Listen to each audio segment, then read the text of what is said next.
আসসালামু আলাইকুম। আমি রাজিবুল আলম, প্রভাষক, ইকবাল সিদ্দিকী কলেজ।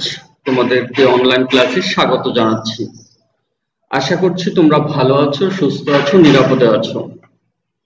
আজকে আমি তোমাদের জন্য গুরুত্বপূর্ণ একটি পাঠ নির্বাচন করেছি আলোচ্য সূচি হিসাবে, ব্যবস্থাপনার নীতি বা আদর্শ।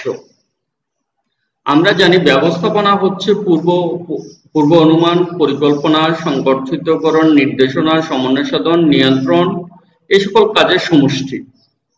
আর ব্যবস্থাপকীয় কার্যক্রম সুন্দর সুষ্ঠুভাবে পরিচালনা করার জন্য কি কি নীতি থাকা আবশ্যক সে বিষয়ে এখন বিস্তারিত জানব।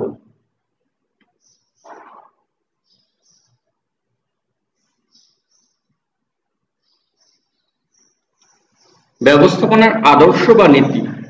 ব্যবস্থাপনার নীতি হলো ব্যবস্থাপনার কার্য সম্পাদনে দীর্ঘ অনুশীলনের মধ্য দিয়ে গড়ে ওঠা কতিপয় সাধারণ নির্দেশিকা বা নিয়ম পদ্ধতি। এরূপ নির্দেশিকা মেনে চললে ব্যবস্থাপনার কাজ সুন্দর ও সুচারুরূপে সম্পন্ন করা সম্ভব হয়। তাই এরূপ নির্দেশিকা কি হতে পারে তা নির্ধারণের জন্য ব্যবস্থাপনা বিশারদগণ বহুকাল ধরেই চেষ্টা চালিয়ে আসছেন। বিভিন্ন জন বিভিন্ন বিষয়কে নীতি হিসেবে তুলে ধরার প্রয়াস পেয়েছেন। এফ.ডব্লিউ. টেইলর, এল. উইক বিভিন্ন এবং হেনরি ফাওয়েল ইত্যাদি মনীষীবর্গের নাম উল্লেখযোগ্য। বিশেষ করে এফ.ডব্লিউ. টেইলর ও হেনরি ফাওয়েল এই ক্ষেত্রে বিশেষ অবদান রেখেছেন, বিশেষ দক্ষতা দেখিয়েছেন এবং ব্যবস্থাপনার ক্ষেত্রে তার যে অবস্থান এটা প্রশংসনীয়। আধুনিক ব্যবস্থাপনার তত্ত্বের জনক হেনরি ফাওয়েল ফরাসি ভাষায় তার লেখা একটি গ্রন্থ আছে, অ্যাডমিনিস্ট্রেশন ইন্ডাস্ট্রিয়াল জেনারেল গ্রন্থে ব্যবস্থাপনার 14টি মূলনীতি নির্দেশ করেছেন, যা অদ্যাবধি বিশ্বের সকল মহলে স্বীকৃত হয়ে আসছে। এই 14টি তথ্য বা মূলনীতির মধ্যে রয়েছে কর্ম বিভাজন বা কার্য বিভাগের নীতি প্রথমেই। আর এই তথ্য জানার জন্য আমরা বিশেষ একটি পদ্ধতি অবলম্বন করেছি। 14টি মূলনীতি জানার পদ্ধতিটি বা সেই সংকেতটি তোমাদের সামনে উপস্থাপন করছি। শিক্ষার্থীরা, তোমরা দেখতে পাচ্ছ তোমাদের সামনে উপস্থাপিত হচ্ছে যে সেই 14টি মূলনীতি শিখার জন্য যে একটি লাইন ব্যবহার করেছি সেই লাইনটি। এই লাইনটি যদি কেউ মুখস্থ করতে পারো তাহলে তোমার সহজে 14টি মূলনীতি তোমার দ্বারা মুখস্থ করা সম্ভব। কাককে আনি সাচু নিঃসৃপা সাচুয়ে, কাককে আনি সাচু নিঃসৃপা সাচুয়ে, এই সেন্টেন্সটি বা বাক্যটি যদি তুমি মনে রাখতে পারো তাহলে তোমার দ্বারা 14টি মূলনীতি ক্রমান্বয়ে মনে রাখা অনেক সহজ। দেখো, কাতে কার্য বিভাজন, কতে কর্তৃত্ব ও দায়িত্বের ভারসাম্য, কে কেন্দ্রীয়করণ বিকেন্দ্রীকরণের নীতি, আদেশের ঐক্যনীতি, নির্দেশের ঐক্যনীতি, সাধারণ স্বার্থে নিজের স্বার্থ ত্যাগের নীতি, জোড়া মহিষিকলের নীতি, নিয়মানুবর্তিতার নীতি, শৃঙ্খলার নীতি, পারিশ্রমিকের নীতি, সাম্যের নীতি, চাকরির স্থায়িত্বের নীতি ও উদ্যোগের নীতি, একতাই বলের নীতি। অর্থাৎ কাককে আনি সাচু নিঃসৃপা সাচুয়ে যদি মনে রাখতে পারো তাহলে তোমাদের ধারা তোমাদের মাধ্যমে সহজেই এই 14টি মূলনীতি মনে রাখা সম্ভব হবে, শিক্ষা সম্ভব হবে। তাহলে এই 14টি মূলনীতি আমি তোমাদের সামনে বর্ণনা করছি। প্রথমেই আমরা কার্য বিভাজন এই নীতিটি বর্ণনা করব। অর্থাৎ প্রতিষ্ঠানের কাজকে প্রয়োজন অনুযায়ী বিভিন্ন ভাগে ভাগ করে প্রত্যেকের দায়িত্ব ও কর্তৃত্ব সুস্পষ্টভাবে নির্দিষ্ট করার নীতিকেই ব্যবস্থাপনার কার্য বিভাজনের নীতি বলা হয়। প্রতিষ্ঠানের কাজকে প্রয়োজন অনুযায়ী বিভিন্ন ভাগে ভাগ করে প্রত্যেকের দায়িত্ব ও কর্তৃত্ব সুস্পষ্টভাবে নির্দিষ্ট করার নীতিকেই ব্যবস্থাপনার কার্য বিভাজনের নীতি বলা হয়। একটি প্রতিষ্ঠান বিভিন্ন আকার বা আয়তনের হতে পারে। এই যে বিভিন্ন ধরনের আকার বা আয়তনের প্রতিষ্ঠান হয়, এই প্রতিষ্ঠানের সার্বিক কার্যক্রম সুষ্ঠু ও সুশৃঙ্খলভাবে পরিচালনার জন্য প্রয়োজন হয় দায়িত্ব কর্তৃত্ব সুস্পষ্টভাবে ভাগ করে দেওয়া এবং কার কোন দায়িত্ব, কে কোন কাজটি করবে, কে কোন কাজটি করা উচিত, এই কাজগুলো বিভাজন করে দেওয়া হয়। এই বিভাজনের মাধ্যমে কাজগুলো সুশৃঙ্খল ও সুন্দরভাবে করা সম্ভব হয়। যে কোনো ব্যবস্থাপনা কার্যক্রম বিভাজন বা কার্য বিভাগ এর প্রথম ও প্রধান পালনীয় নীতি। প্রথম ও প্রধান পালনীয় নীতিটি কি? কর্ম বা কার্য বিভাজন করা। একজন ব্যবস্থাপক অধস্তন জনশক্তি নিয়ে কাজ করবেন, অর্থাৎ তার তত্ত্বাবধানে জনশক্তি থাকবে, তাদেরকে নিয়ে তিনি কাজ করবেন। এদের কাজ যদি ভাগ করে সেভাবে নির্দিষ্ট করে দেওয়া না হয় তাহলে কাজের মধ্যে জটিলতা সৃষ্টি হবে, একজন আরেকজনের কাজকে তার কাজ মনে করবে অথবা কেউই ওই কাজটি সুশৃঙ্খলভাবে করতে চাইবে না। এতে বিশৃঙ্খলতা তৈরি হবে, বিশৃঙ্খল অবস্থা সৃষ্টি হবে। প্রত্যেকেই সহজ ও মর্যাদা সম্পন্ন কাজটি করতে চাইবে। অন্যদিকে প্রত্যেকের কাজ নির্দিষ্ট না থাকায় কাউকে জবাবদিহিতাও আওতায় নেওয়া যাবে না বা কেউ জবাবদিহিতা করবে না। তাই একজন ব্যবস্থাপককে সবসময় সতর্কতার সাথে কাজ ভাগ করে প্রত্যেকের কাজের দায়িত্ব ক্ষমতা ব্যক্তিবর্গের মধ্যে নির্দিষ্ট করে দিতে হবে, তাদের কাজগুলো যেন তারা বুঝে নিতে পারে এবং যার যার দক্ষতা যোগ্যতা অভিজ্ঞতা অনুসারেই মেধা অনুসারে তাদের মধ্যে কাজগুলো বন্টন করতে হবে, যাতে কর্মী তার কাজ কর্তৃত্ব ও ক্ষমতা বুঝে নিয়ে সেভাবে কাজ করতে পারে। এতে একই ধরনের কাজ করতে যে কর্মীদের কর্মদক্ষতা কার্যদক্ষতা বাড়বে, তেমনি ব্যবস্থাপকের পক্ষে অধস্তনদের কাজ তত্ত্বাবধান ও জবাবদিহিতা করাও সহজ হয়ে যাবে। আশা করছি কার্য বিভাজনের নীতিটি তোমরা সহজে বুঝতে পারবে। কর্তৃত্ব ও দায়িত্বের ভারসাম্য।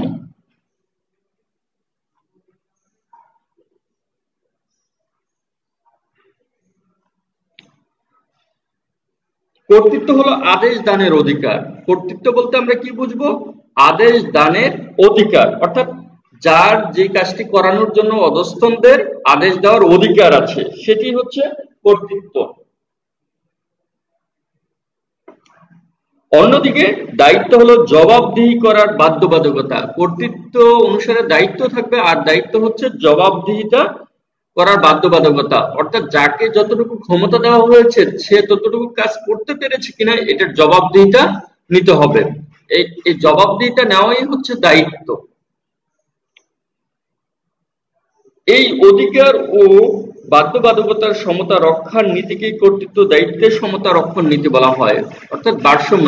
অর্থাৎ দায়িত্ব কর্তৃত্ব যতটুকু দিয়েছি, দায়িত্ব যতটুকু দেওয়া হয়েছে কিনা এর মধ্যে ভারসাম্য রক্ষা করা। কোনো ব্যক্তির নিকট থেকে সঠিকভাবে কাজ পেতে চাইলে তাকে যেমন কর্তৃত্ব ও দায়িত্ব বুঝিয়ে দিতে হয়, তেমনি উভয়ের মধ্যে যাতে সমতা বজায় থাকে সেটিও নিশ্চিত করা উচিত।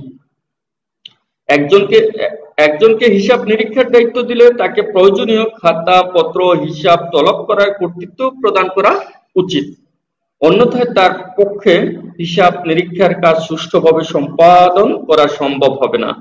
একইভাবে কর্তৃত্ব ক্ষমতা যদি অনেক বেশি থাকে কিন্তু সেই পরিমাণ যদি কারো নিকট তাকে জবাবদিহি করতে না হয় তবে সেই ব্যক্তি কাজে স্বেচ্ছাচারিতা করবে এবং কাজের মধ্যে তার সৌন্দর্য থাকবে না এবং স্বেচ্ছাচারিতা করতে বাধ্য এবং কাজের মধ্যে বিশৃঙ্খলতা তৈরি হবে। অধিকাংশ ক্ষেত্রে স্বৈরাচারী নেতৃত্ব সৃষ্টি হওয়ার মূল কারণ এখানেই, অর্থাৎ কর্তৃত্ব আছে, ক্ষমতা আছে, দায়িত্ব নেই, অর্থাৎ তার মধ্যে কি নেই? জবাবদিহিতা দেওয়ার বাধ্যবাধকতা নেই। সেই বিষয়টির জন্য দেখা গেছে অনেক সময় স্বৈরাচারী নেতৃত্ব দেখায়। কে? কেন্দ্রীয়করণ বিকেন্দ্রীকরণের নীতি। ব্যবস্থাপনার যে 14টি মূল নীতি আছে, গুরুত্বপূর্ণ একটি নীতি হচ্ছে কেন্দ্রীয়করণ ও বিকেন্দ্রীকরণের নীতি। শিক্ষার্থীরা, কেন্দ্রীয়করণ বলতে একই জায়গায় কেন্দ্রীভূত হওয়া, বিকেন্দ্রীকরণ বলতে একই দায়িত্বগুলোকে ভাগ করে ক্ষমতাগুলোকে বিভিন্ন ভাগে ভাগ করা, অর্থাৎ ক্ষমতাগুলোকেও বিভাজন করা, সেটি হচ্ছে বিকেন্দ্রীকরণ। প্রতিষ্ঠান কোন ধরনের সিদ্ধান্ত ব্যবস্থাপনার কোন পর্যায়ে গ্রহণ করা হবে সে বিষয়ক নীতিকে কেন্দ্রীয়করণ ও বিকেন্দ্রীকরণের নীতি বলা হয়। অর্থাৎ ব্যবস্থাপনায় যে অনেকগুলো সিদ্ধান্ত গ্রহণ করা হয়, সেই সিদ্ধান্তগুলো কোন কোন পর্যায়ে কার কার নিকট অর্পণ করা হবে, কে কোন ধরনের সিদ্ধান্ত প্রদান করবে অথবা কিভাবে সিদ্ধান্ত গ্রহণ করা হবে, সেই বিষয়ক নীতি হচ্ছে কেন্দ্রীয়করণ বিকেন্দ্রীকরণের নীতি।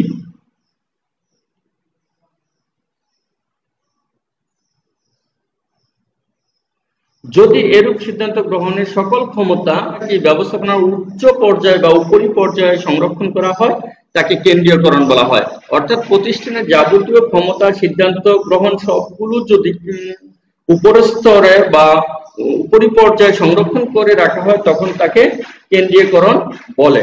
অন্যদিকে এরূপ ক্ষমতা নিচের পর্যায়ে ব্যবস্থাপকদের হাতে ছেড়ে দেওয়া হলে তাকে বিকেন্দ্রীকরণ বলা হবে।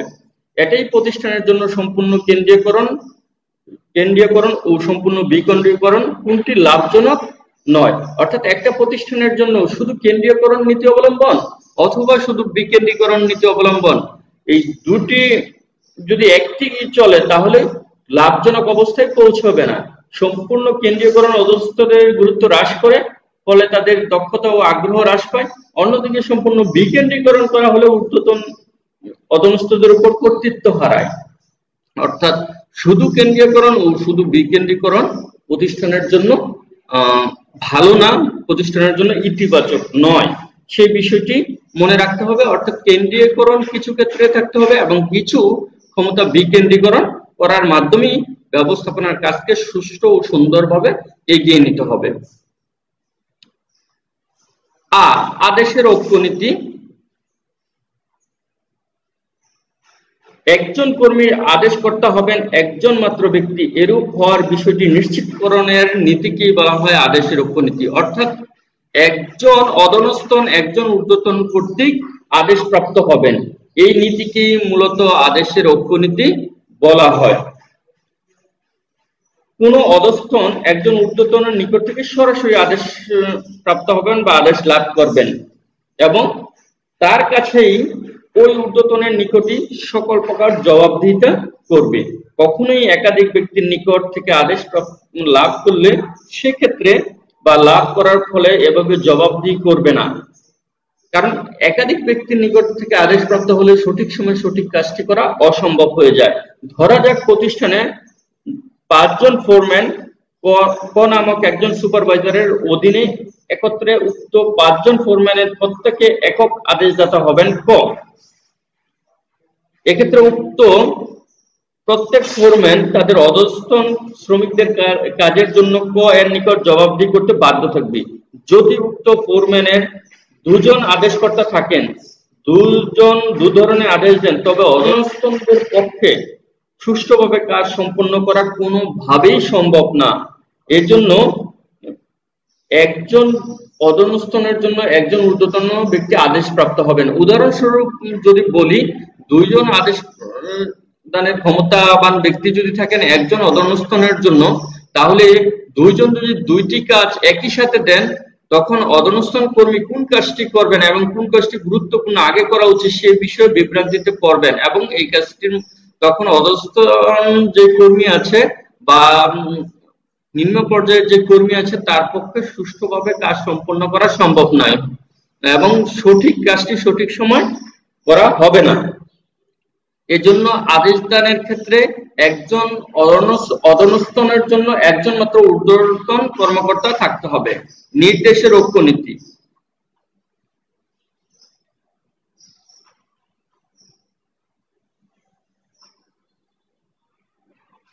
নির্দেশের ঐক্যনীতির মধ্যে যে বিষয়টি জড়িত, উদ্দেশ্য অর্জনের জন্য পূর্ব নির্দেশনার সাথে মিল রেখে পরবর্তী নির্দেশনা প্রদানের কাজকেই ব্যবস্থাপনার নির্দেশনার ঐক্যনীতি বলা হয়। ব্যবস্থাপনার নির্দেশনার ঐক্যনীতি বলা হয়। একটা সামগ্রিক উদ্দেশ্য বা পরিকল্পনা বাস্তবায়নের বিষয়টি মাথায় রেখে তার আলোকে প্রতিষ্ঠানের প্রয়োজনীয় নির্দেশনা দেওয়া হয়ে থাকে।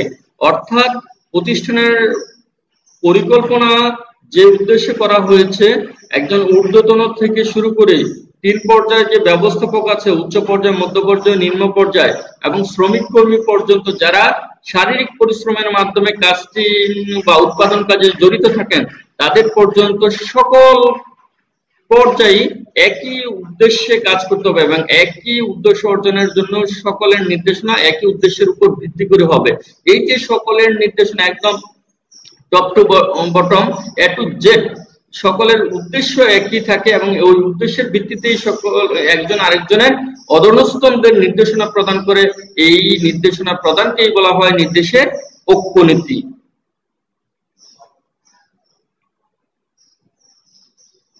সাধারণ স্বার্থে নিজের স্বার্থ ত্যাগের নীতি।